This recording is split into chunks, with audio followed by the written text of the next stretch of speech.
Ang mga kwento ng pag-ibig, kwento ng buhay at kwento ng pag-asa dito sa Barangay Love Stories. Love Stories. Wala raw pinipiling lugar, panahon o kalagayan ang pag-ibig. Basta na lamang itong dumarating at handa nitong suungin ang lahat. Mapatunayan at masunod lamang ang tapat na hangarin. Ikaw, kabarangay, naranasan mo na bang magmahal ng laban sa lahat ng hadlang? Dear Papa Dudut, ako po si Anding, lumaking mahirap sa probinsya ng La Union. Nagtapos ako ng elementarya at high school pero hindi ko naipagpatuloy ang kolehiyo dahil sa sobrang hirap ng buhay. Malinaw pa sa alaala ko ang mga panahong nag-aaral ako sa elementarya. Kahit may uniforme, halatang halata pa rin ang kahirapan namin. Luma ang suot ko, bigay lang ng naging amo ng mga magulang ko. Hindi rin ito na ipaayos sa mananahi kaya sobrang luwang. Kaya't nahihiya ako sa mga kaklase ko. Madalas pa nila akong pagtawanan dahil mukha raw akong naka-duster imbes na naka-uniforme. Sa mga panahong yon ay kinikimkim ko ang sakit ng loob kung bakit kailangan ganito ang buhay namin. Kahit simpleng lapis at papel ay hirap na hirap pa rin ibigay ng mga magulang ko. Ganon po kami kahirap, Papa Dudut. Siguro dahil na rin marami kaming magkakapatid. Ako ang panganay, wala ring kaalaman sa family planning sina nanay at tatay. Pero believe pa rin ako sa kanila. Kasi kahit salat kami ay pinilit nilang mapagtapos kami sa elementarya at high school. Ang sabi nila ay bahala na raw kami sa kolehiyo kasi alam nilang hindi na talaga kakayanin. Noong nakapagtapos ako ng high school ay agad akong namasukan bilang taga-bantay sa isang tindahan. Maliit lang ang sahod, halos walang naiipon. Pero nagpapasalamat na rin ako dahil may trabaho ako. Hindi ko maiwasang mainggit sa mga dating kaklase kong may kaya kasi nasa Maynila na sila para mag-aral ng kolehiyo. Ang iba naman ay nasa San Fernando City. Madalas kong isipin kung may sapat lang akong pera at talino, sana'y nakapag-aral din po ako. Pero sinampal ako ng realidad. Isa lang akong hampas lupa at nananatiling malaking panaginip para sa akin ang makatungtong sa kolehiyo. Isang araw may nagalok sa akin na maging kasambahay. Pinsan siya ng amo ko kaya pumayag ang amo ko na iwan ko ang pagtitinda kung tatanggapin ko ang trabaho at saktong 18 years old na ako. Lumawas ako ng Maynila, Papa Dudut. Dala-dala ang pangarap ko na ito na ang panahon ay tutulong sa akin upang mag-iba ang buhay ko. Pagsusumikapan kong maging maayos na kasambahay para hindi ako mapagalitan ng amo ko. Doon ko nakilala ang anak ng bago kong amo na si Kevin, Papa Dudut.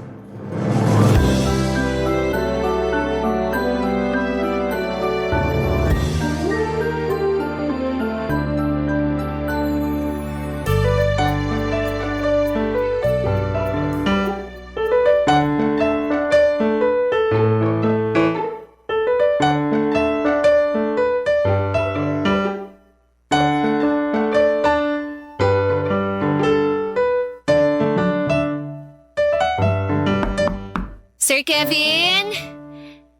Sir Kevin, kumain na po kayo. Kanina pa po nakahanda yung pagkain nyo. Sir Kevin? Sir, gumising po muna kayo para makakain. Bilin po ng mami nyo na on time daw po kayo pakainin kahit walang pasok. Sir! Sir! Sorry. Medyo masama ang pakiramdam ko eh. Pwede bang dito na lang ako kakain sa room ko? Sige po sir, dadalhin ko na lang po. Ay, sir! Sir, okay lang po ba kayo? Masakit ang ulo ko. Ano nga ulit ang pangalan mo? Andeng po, Sir Kevin. Andeng, pasensya ka na ha.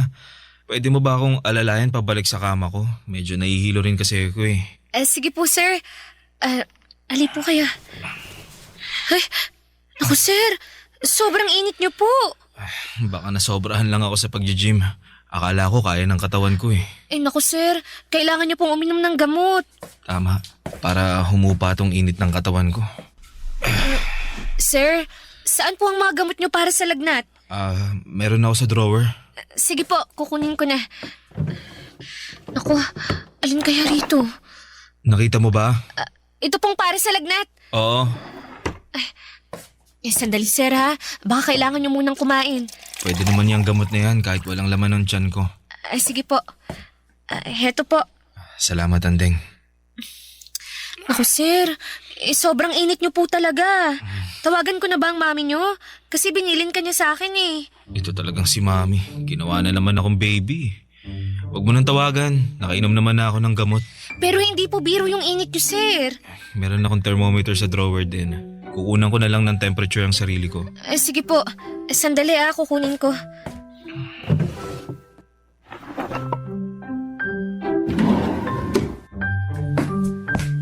Ito po. Nahanap ko na, sir.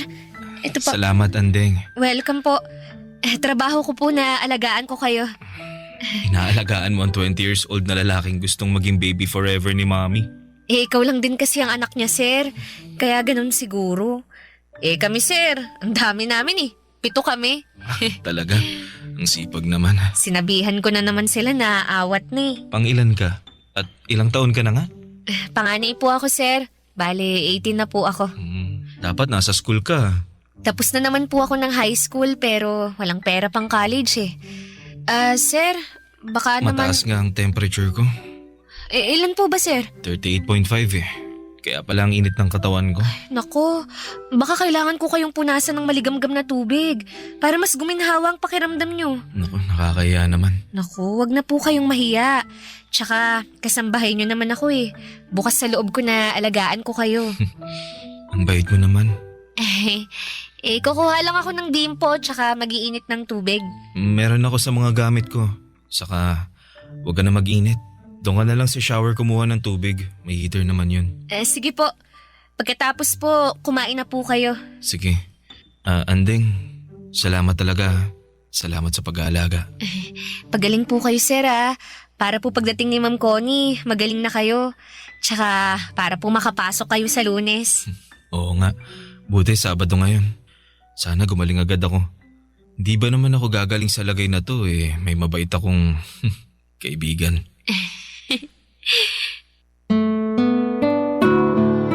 Papadudot, nakakaawa talaga kapag may sakit ang isang tao.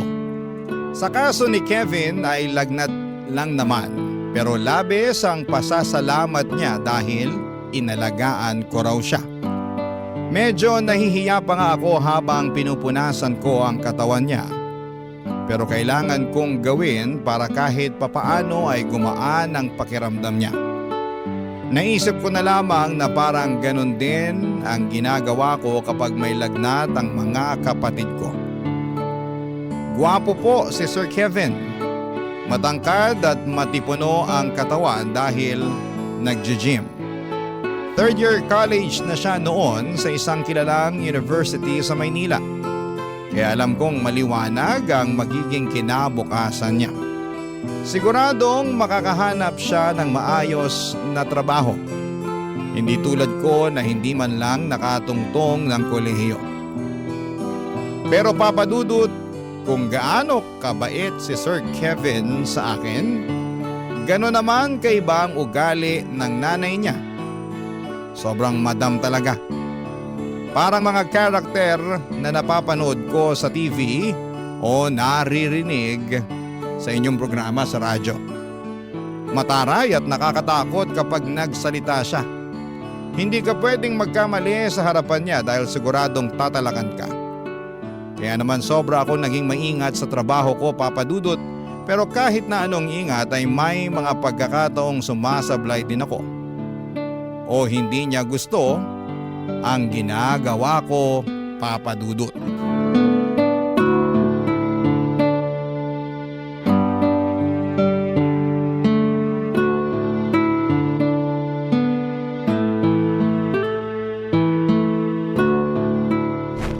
Ano tong nangyari sa kortina? Hindi ganito yon. Ma'am, sinunod ko lang po ang sabi niyo. Mali ang paglagay mo ng drapes. Hindi maayos. Tatanga-tanga. Nasaan na ba si Christina? Nasa palengke po, ma'am. Kapag hindi mo alam kung paano gawin, magtanong ka kay Christina. Opo, ma'am. Sorry po talaga. Aayusin ko na lang po. Hindi ka kasi nakikinig. Tapos sasabihin mong sinunod mo lang ang sinabi ko. Ako pa ngayon ang may kasalanan? Hindi po, ma'am. Wala po kayong kasalanan. Bakit ba kasi isang katulad mong pinadala sa akin? Para ako nagtitrain ng isang aso. Pasensya na po. Nakakairita yung pasensya mo ha. Gawin mo na lang kaya ng tama ang mga pinagagawa ko sa'yo. Pati ang pag-vacuum hindi mo pa rin kabisado. Ano ako? Teacher ng mga chimay? Ide-demonstrate ko isa-isa? Gamitin mo naman ang utak mo. Hindi ba sabi mo nakapagtapos ka ng high school? Opo, ma'am. Daig mo pang elementary. Ang tanga mo. At wag mong sabihin pati itong kape ko hindi mo pa rin maayos. Sinunod ko po yung sabi niyo. Nako, mukhang sablay na naman to. Ano to? Ma'am! Ang tanga! Tanga-tanga! Hindi ganito ang pagtitimpla ng kape. Wala ka nang ginawang matino, Andeng. Alam mo ba yon? Pasensya na po, ma'am. Pasensya na po. Gusto mo ba akong lasunin? Ma'am, hindi po. Ma, anong ginagawa mo kay Andeng? Itong babaeng to, tatanga-tanga. Hindi niya alam kung anong ginagawa niya. Nakadalawang buwan na siya sa atin. Ma, ano ka ba? Hindi naman pwedeng ganito. Dahil ba hindi niya nagawa ng maayos, tatapunan mo na ng kape? Okay ka lang ba, Andeng? Sige na, pumunta ka na muna sa kwarto mo. Diyos ko, paawa effect. Siya naman ang may kasalanan. Hindi maayos ang trabaho niya. Ma, please. Maging tao ka naman. Hindi tama to. Kevin? Tingnan mo naman ang ginawa mo. Oh. Hindi mo siya tinatrato ng tama. Hindi porket pinapasweldohan natin si Andeng, pwede na natin gawin ang kahit ano sa kanya. Pwede kanyang mapakulong. Huwag niya akong subukan. Please ma, magpakatao ka naman. Kevin, ginagawa ko lang naman kung anong nararapat sa kanya. Ay, hindi niya deserve to, ma. Sige na, Andeng, punta ka na sa kwarto mo. Linisin mo sarili mo, magpahinga ka na.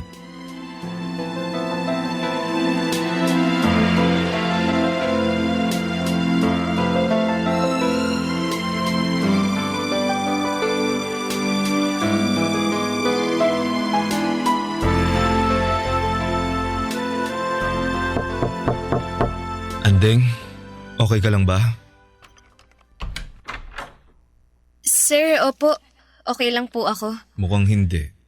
Medyo mapulay ang mukha mo. Oh. Sumusobra na talaga si mama. Paano kung nalapnos yung mukha mo? Hindi na po ganun kainit nang tinapo niya sa mukha ko. Kahit na, pinagmalupitan ka pa rin niya. Kakausapin ko siya mamaya. Baka mas lalo lang siyang magalit sa akin kasi kinakampihan mo ko. Naku, mali naman talaga ang ginawa niya eh. Kahit may hindi ka nagawang tama sa trabaho mo, hindi pa rin makatarungan ang ginawa niya sa'yo. Kailangan niya humingi ng dispensa sa'yo. Sobra na yung ginawa niya. Salamat po, sir. Sana naging mas maaga ako kanina para hindi na nangyari yung pagbuhos niya ng kape sa'yo.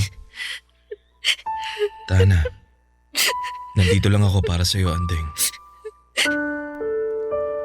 Sobrang bait ni Sir Kevin sa akin, Papa Dudut.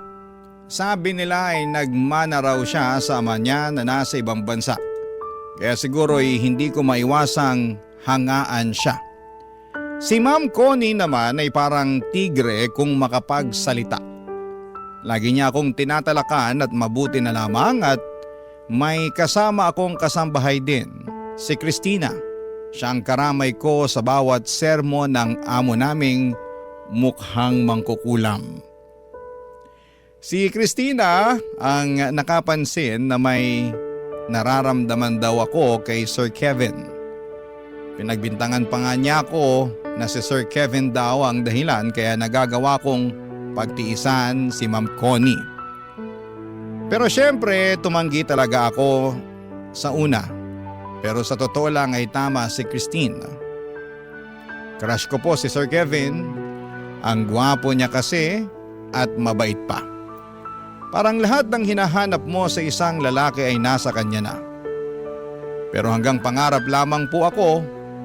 Kasi naman lupa lamang ako at siya naman ay langit. Hindi kami bagay, Papa Dudut.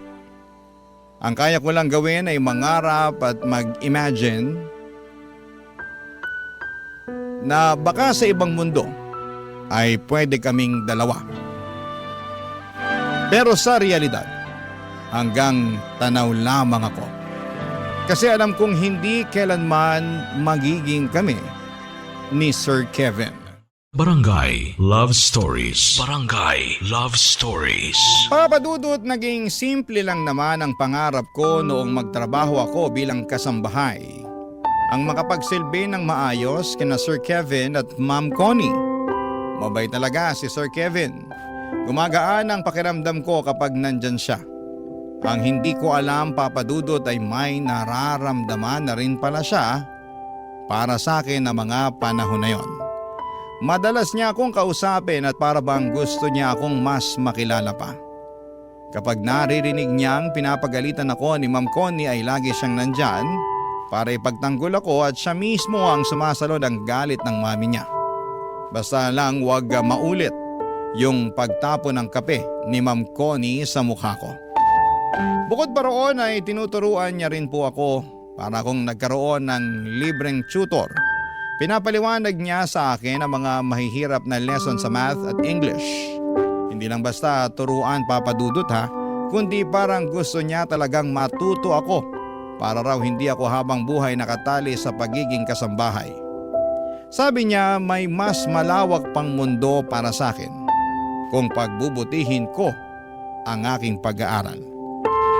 Ang mga pagre-review namin ay parang paghahanda na rin kung kukuha ako ng entrance exam sa kolehiyo. At habang tinuturuan niya ako, hindi ko maiwasang kiligin. Nakatingin siya diretsyo sa akin. Nakangiti at pakiramdam ko ay importante ako. Kahit alam kong hindi kami bagay, ngunit sa mga pagkakataong yon, parang wala kaming iniisip na agwat. Ako si Andeng na natututo at siya naman si Kevin na buong tiyagang nagtuturo.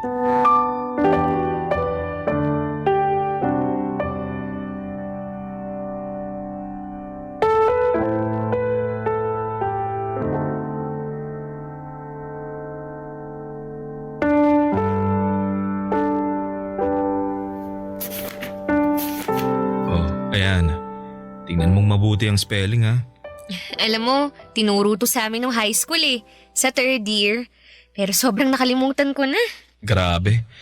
19 years old ka pa lang, makakalimutin ka na. Hindi ko maintindihan nun Pero ngayon, naintindihan mo naman. Medyo. Anong medyo? Pag-aralan mong mabuti, lalabas to sa exam. Mag-e-exam ba ako? Kapag kaya mo nang pumasok ng college, di ba? Nag-iipon ka naman. Saka kapag kulang talaga, lapitan mo lang ako. Tutulong ako, promise. Naku, ayokong mangutang. Wala akong pambayad. Yung kabaitan mo at kagandahan mo ang pambayad. Sir, maya na lang po ulit tayo Baka pauwi na rin yung mami mo sa trabaho. Baka pagalitan pa ako kasi ginawa kitang tutor. Ano ka ba? Nagtuturo lang naman ako kapag wala ka ng trabaho at free naman ako. Naku, baka mas lalong magalit yun kasi parati nyo na lang akong pinagtatanggol. Kasi gusto kita. Ano po? Gusto kita, Andeng. Sir naman, nagbibiro kayo Alam mo namang hindi ako nagbibiro. At alam kong nararamdaman mo na may gusto ko sa'yo. Naalala mo nung unang araw mo pa lang? Yung nilagnat ako? Nakita ko ang kabaitan mo. Sir, hindi po pwede. Hindi po tayo bagay. Dahil ba anak ako ng amo mo?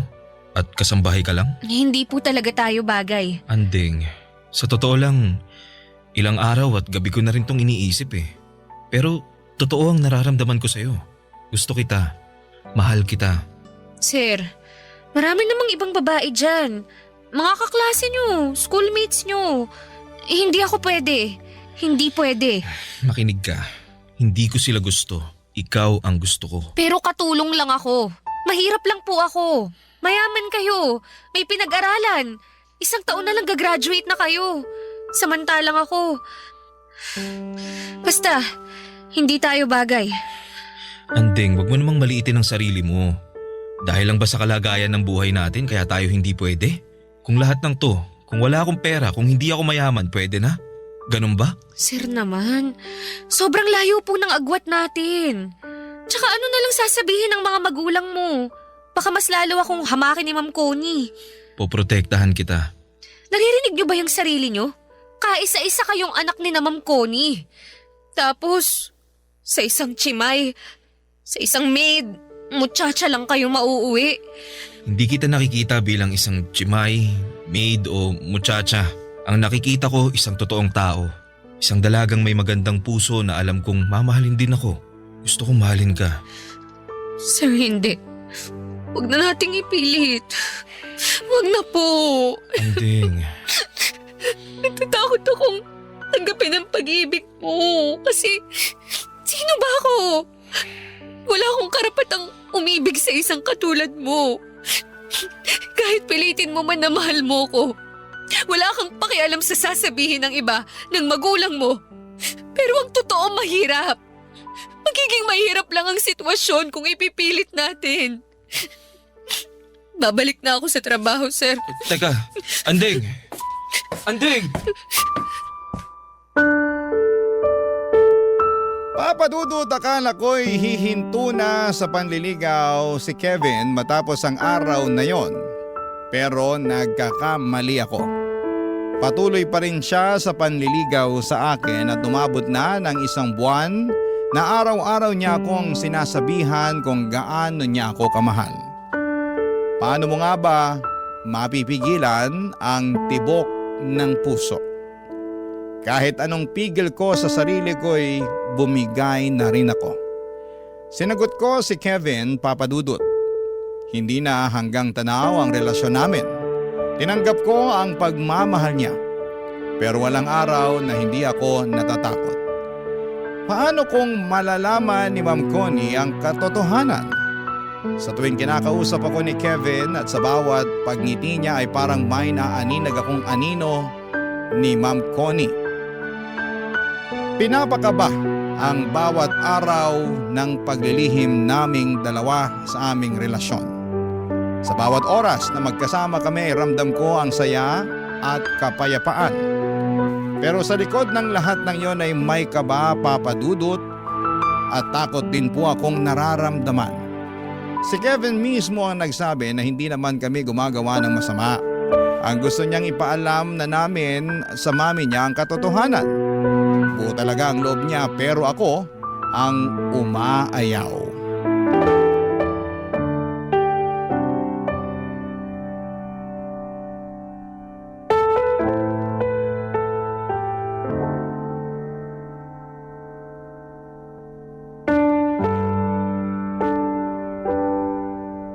Dalawang buwan na nating nililihim sa kanila. Baka kailangan na talaga nating sabihin. Da naman akong ipaglaban ka, Anding. Kevin naman, baka ganito na muna tayo. Magtatago? Hindi naman tayo gumagawa ng masama ah. Nagmamahalan tayo. Sige na, lumabas ka na ng kwarto ko. Baka hinahanap ka na ng mama mo. Anding, gusto kong hindi na tayo maglihim sa kanila. Kevin, ang hirap nun. Kasi naman, kung ipagtatapat natin sa kanila, sa mama mo, ano na lang ang sasabihin niya sa akin? Malanding chimay na inaakit ang anak niya? Alam kong mahirap to. Pero nandito ako para ipagtanggol ka. Hindi mo ako inakit, kusa kitang minahal. Mahal kita. Mahal din kita, pero... Anong naririnig kong mahal-mahal? Bakit magkahawak ang kamay ninyong dalawa? Malandi kang babae ka? Anong ginawa mo sa anak ko? Teka, ma! Huwag niyo saktan si Anding. Mahal ko siya, ma. Ano? Girlfriend ko siya. Nahihibang ka na ba, Kevin? Itong hampas lupang to? Hoy, babae. Anong ginawa mo sa anak ko? Siguro binigay mo ng sarili mo para maakit mo ang anak ko, no? Ma, hindi siya ganun. No. Ang mga tulad niya, isang ambisyosa. Umalis ka na rito. Lumayas ka ritong babae ka! Ma, pwede ba? Ang taas ng pangarap mo? Pumili ka naman ng lugar ng pangarap mo. Hindi ganito! Umalis ka! Umalis ka! Lumayas ka! Ma! Maawa po kayo, ma'am. Huwag niyo po akong palayasin. Hindi ko na po uulitin. Hindi ko po mahal si Sir Kevin. Wala po to. Ano pinagsasasabi mo? Hindi kita mahal. Anding, Ma'am Connie. Ma'am Connie, huwag niyo po akong palayasin. Wala po akong malilipatan. Kailangan ko po ng pera. Promise po. Hindi ko na po papapasukin si Sir Kevin sa kwarto ko. Anding, mahal kita. Hindi mo mahal ang babaeng yan, Kevin. Naaawa ka lang o alam mo na, lalaki ka, babae siya. Ganun lang. Tama ang mama mo, Kevin. Hindi mo ako mahal. Hindi totoo ang nararamdaman mo. Hindi. Makinig ka, Kevin. Hindi siyang para sa'yo. At ikaw, babae, kung gusto mong manatili dito, anong makukuha ko, ha? Gusto kong lumayas ka para mapigilan ang balak mo sa anak ko. Mas mababantayan niyo po ang kilos ng anak niyo kung nandito ako. Kasi kung wala ako rito, at dahil sa ambisyon ko na yumaman, pwede pong makipagkita ako sa anak niyo nang hindi niyo alam. Kaya dito lang po ako. Magtatrabaho po ako. Tama bang sinasabi mo? Opo. Kaya maawa po kayo. Huwag niyo akong palayasin. Anding, bakit mo ba ginagawa to? Hindi kita mahal. Okay, nakapagdesisyon na ako. Mananatili ka rito.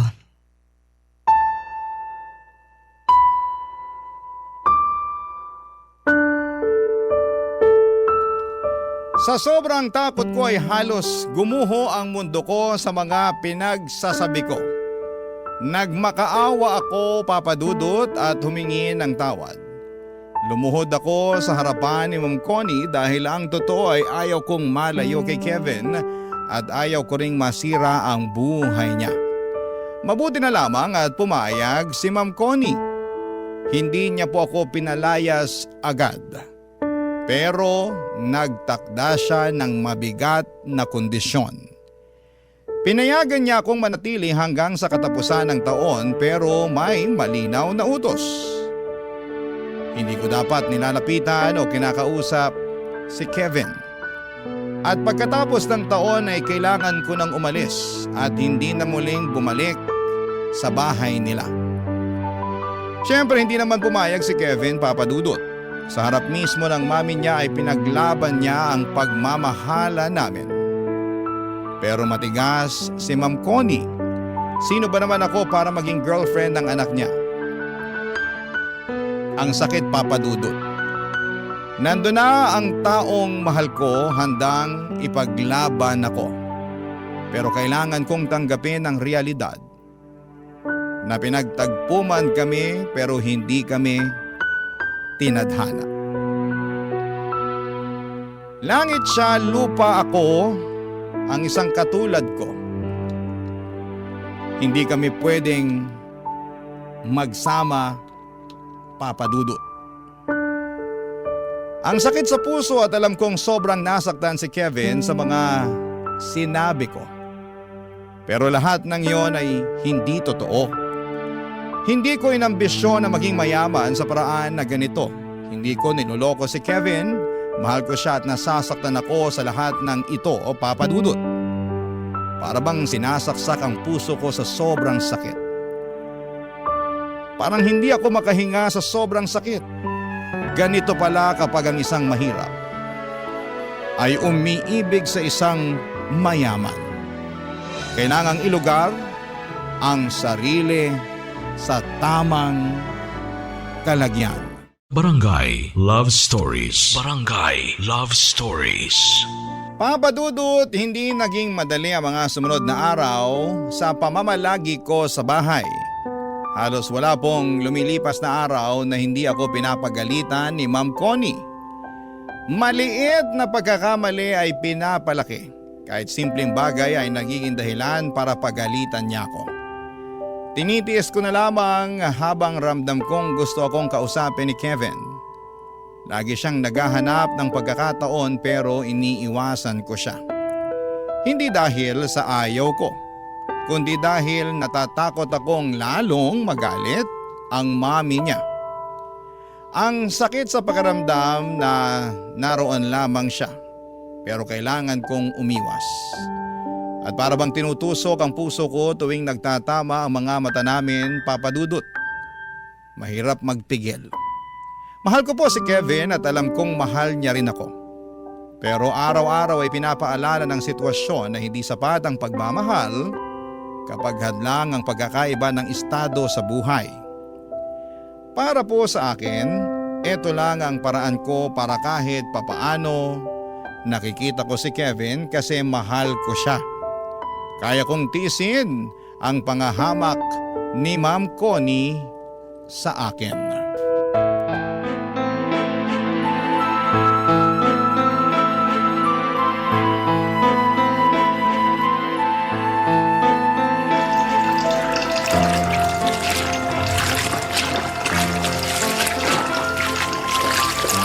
Andeng, kinakalaban mo ba ako ng palihim?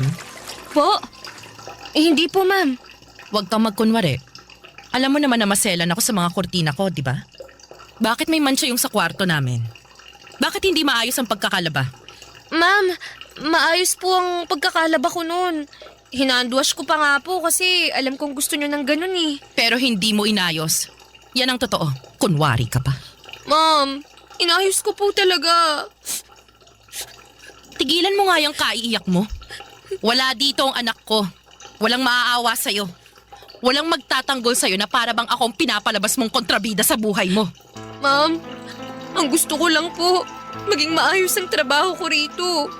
Kaya po, inayos ko po talaga. Kung gusto niyo po, lalaban ko na lang po ulit.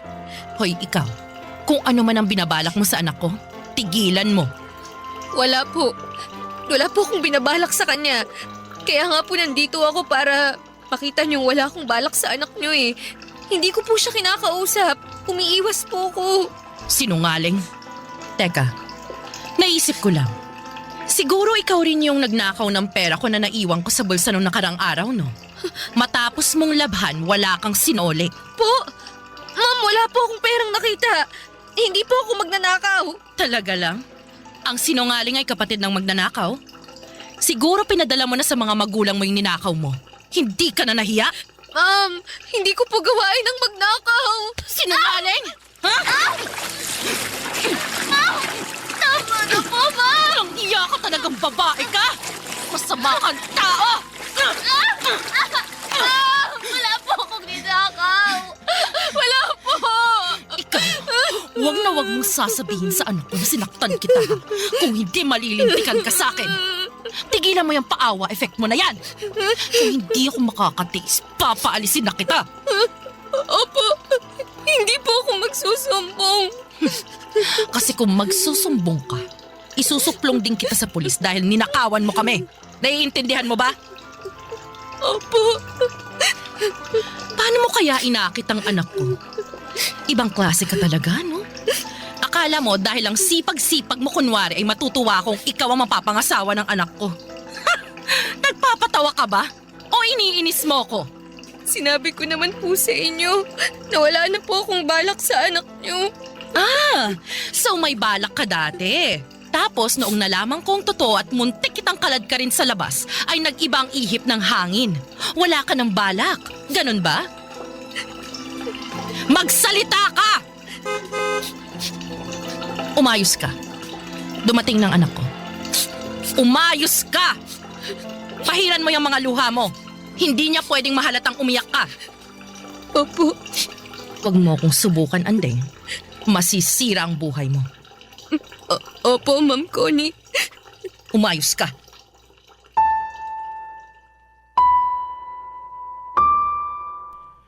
Papadudot sa tuwing wala si Kevin sa bahay ay doon ako pinapahirapan ni Ma'am Connie. Para bang sinisigurado niyang mararamdaman ko ang galit niya.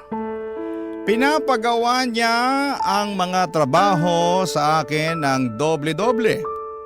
Maglinis ng buong bahay kahit kakatapos ko lang. At may pagkakataon na pinapaulit sa akin ang labahan kahit kakatuyo pa lamang ng sinampay. At madalas din akong pinapahiya ni Ma'am Connie sa harapan ng ibang mga tao, Papa Dudut. Binabaliktad ang mga pangyayari para palabasing ako ang may kasalanan. Pero tiniis ko ang lahat ng yon. Hindi ko sinasabi kay Kevin kasi ayaw kong magkaroon ng lamat ang relasyon nila ng mami niya. Ayokong maging dahilan ng pagtatalo nilang mag-ina. Mahal ko po si Kevin, Papa Dudut, at yon ang dahilan kung bakit ako nananatili kahit na hirap na ako. Sa bawat araw na nagdadaan, ang parusa na ibinibigay sa akin ay lalong tumitindi. Pinipikit ko na lamang ang mga mata ko at iniisip na kaunting tiis na lamang at lilipas din ang lahat. Kasi kapag nawala ako sa bahay na yon ay tuluyan na ring mawawala ang pagkakataon kong makita at makasama si Kevin. Pero sa totoo lang, Papa Dudut, unti-unti nang bumibigat ang dibdib ko. Hirap na ako. At sa mga araw na yon ay hindi ko alam kung hanggang kailan ko kakayanin ang lahat ng ito.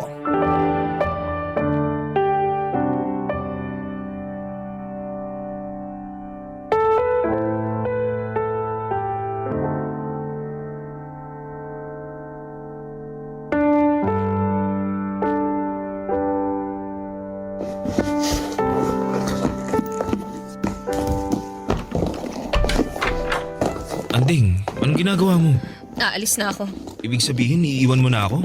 Sana noon ko pa ginawa to eh. Anding, alam kong nagsinungaling ka lang kay mama na hindi mo ako mahal. Dahil ramdam kong gusto mong manatili sa bahay kasi ayaw mong malayo ako sa'yo. Ayaw mong masira din ang buhay ko. Gusto mong makatapos ako ng college. Alam ko yun. Hindi kita mahal. Kaya aalis na ako para matahimik ang lahat. Ang gusto ko lang, magkaroon ng trabaho. May maipadala akong pera sa pamilya ko. Mahal kita, Anding. Huwag mo naman ako saktan ng ganito. Kevin, kailangan ko nang umalis. May nahanap na akong ibang trabaho. Sasama ako sa'yo. Ano? Nahihibang ka ba? Hindi kita mahal. At wala kang mapapala sa akin. Kasi mahirap ka lang. Hindi ka nakapag-aral, ganun ba? Buo na ang loob ko. Buo na ang loob kong umalis na akong mag-isa. Dito ka lang. Ayokong sirain ang buhay mo. Mag-aaral ka. Tapusin mo ang pag-aaral mo. Kaya ba ayaw mong aminin na mahal mo ko dahil natatakot kang masira ang buhay ko? Andeng, kaya ko ang sarili ko. At wag mong iisipin na masisira ang buhay ko dahil sa'yo. Kasi ikaw nga ang inspirasyon ko sa lahat ng ginagawa ko. Huwag mo na akong pahirapan pa. Wag mo rin akong pahirapan. Wag mong pahirapan ang puso ko. Hindi ko kayang iwan mo ko. Hindi ko kayang mawala ka. Mahal kita. Hindi ko ikakahiya na ikaw ang minahal ko, na ikaw ang makakasama ko habang buhay. Kevin naman. Sasama ako sa'yo. Sasama ako, Andeng. Dahil mahal kita. Mahal na mahal kita. Buo na ang loob ni Kevin na iniwan niya ang lahat para samahan ako. Umalis kami ng magkasama dala ang takot at kaba. Pero higit sa lahat, Papa Dudut, dala ang pag-ibig na matagal na naming pinaglalaban. Hinahanap kami ng mga magulang niya pero nanindigan si Kevin at pinili niya ako sa hirap man o sa ginhawa. Pinili niyang magsimula ng mahirap kasama ako, kesa ang mabuhay ng marangya pero wala sa tabi niya. Doon ko lalong napatunayan, Papa Dudut, na totoo ang pagmamahal niya. Nagsimula kami sa wala except doon sa naitabi niyang pera. Pareho kaming nagbanat ng buto. Si Kevin nagtatrabaho habang pinagpapatuloy ang pag-aaral niya. Kahit na anong hirap ay hindi siya sumuko hanggang sa makapagtapos siya sa isang state university. At nang siya naman ang nagsimula ng magtagumpay, ako naman ang kanyang pinagtapos. Papa Dudut, hindi madali, maraming luha, maraming gabi ng gutom at pagod. Pero lahat ng yon ay nalampasan namin dahil sabay naming hinarap. Unti-unti ay gumanda ang buhay namin. Hindi man marangya pero puno ng kasiyahan at pagmamahalan. Ngayon, Papa Dudut, ay masasabi kong tama ang naging desisyon ko. Ang lumaban para sa puso ko.